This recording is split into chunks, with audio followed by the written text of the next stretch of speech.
Okay, so 2015. Here it says a company has a spherical storage tank. The diameter of the tank is 12 meters. Write down the radius of the tank. Okay, so my radius is going to be half my diameter, which is 6 meters. Then it says find the volume of the tank, correct to the nearest meter cubed. So my volume is equal to 4 over 3 pi r cubed. Volume is equal to 4 over 3 pi. My radius is 6 to be cubed, so my volume is equal to 904.779, and I get my volume is equal to 905 meters cubed, nearest meter. Then it says part B, the company paints the outside curved surface of the spherical tank. Find the curved surface area of the tank, correct to one decimal place. So curved surface area is 4 pi r squared. So I have 4 pi bracket 6 to be squared, and I get 452.389, and then to one decimal place I'll get 452.4 meters. And then I have curved surface areas painted with a special paint. 1 litre of paint will cover 3.5 meters squared. How many litres of paint are used, correct to the nearest litre? So I'll go 452.4 divided by 3.5, and I will need 129.9, but 0.92, but because I need a special paint I'm going to have to round that up to 130 litres. Then it says in part 3, the paint is sold in 25 litre tins. Each tin costs €180. Find the total cost of the paint. So I'll go 130 divided by 25 litres, so that will give me 5.2, so I will need 6 tins of paint, and then I'll go 6 by 180 will give me €1,080. Part C then, I have at another site the company has a differently shaped tank with the same volume. This tank has a hemispherical end and a cylinder midsection of length h as shown.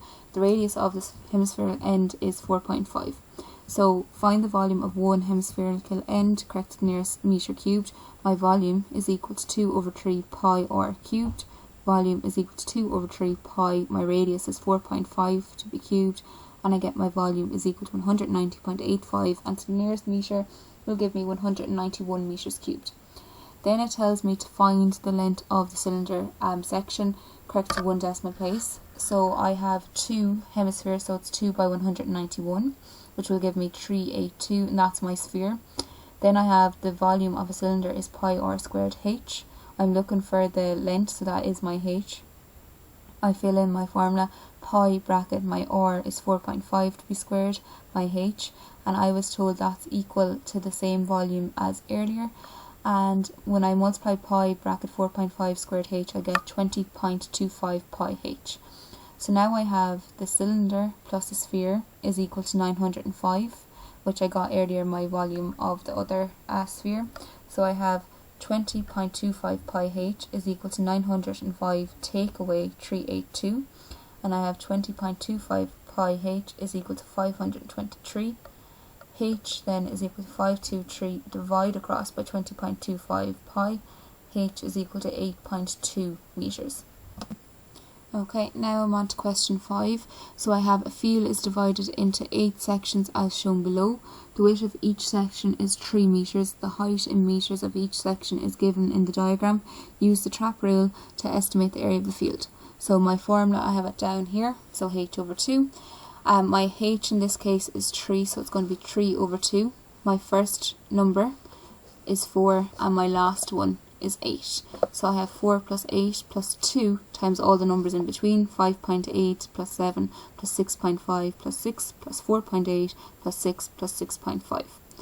And then I calculate 3 over 2, 4 plus 8 will give me 12, plus 2 bracket, when I add all of these up I get 42.6. So I have 3 over 2, 12 plus 2 times 42.6 will give me 85.2. I add these together and I get 97.2. Multiply that by 3 over 2 and I get 145.8 meters squared. Part B then, I have the area of the same field was re-estimated by applying the trap rule again. This time a different section with 4 meters and a different set of section heights were used, shown below. The area was found to be 145.6 meters squared. Use this information to find the value of the height marked X in the diagram. So my h is 4 this time, and then I have my first term is still 4 and my last term is still 8. So I have 4 over 2 bracket 4 plus 8 plus 2 times all my values in the middle, so 6.4 plus 6.9 plus 6 plus x plus 6.2, and I was given my answer is equal to 145.6. So I have then 2, so 4 divided by 2 is 2. I have 12 plus, when I added all of these up, I got 25.5 plus my x. So I have 12 plus 2 times 25.5 will give me 51, and 2 times x will give me 2x. My answer must be equal to 145.6. So now I have 2 bracket 12 plus 51 will give me 63 plus 2x, and that's equal to 145.6. Then I have 2 times 63 will give me 126. 2 times 2x will give me 4x is equal to 145.6. 4x is equal to, I take this away, so 1456, take away 126, and I'm left with 4x equals to 19.6. I want x on its own, so I divide across by 4 and I get x is equal to 4.9.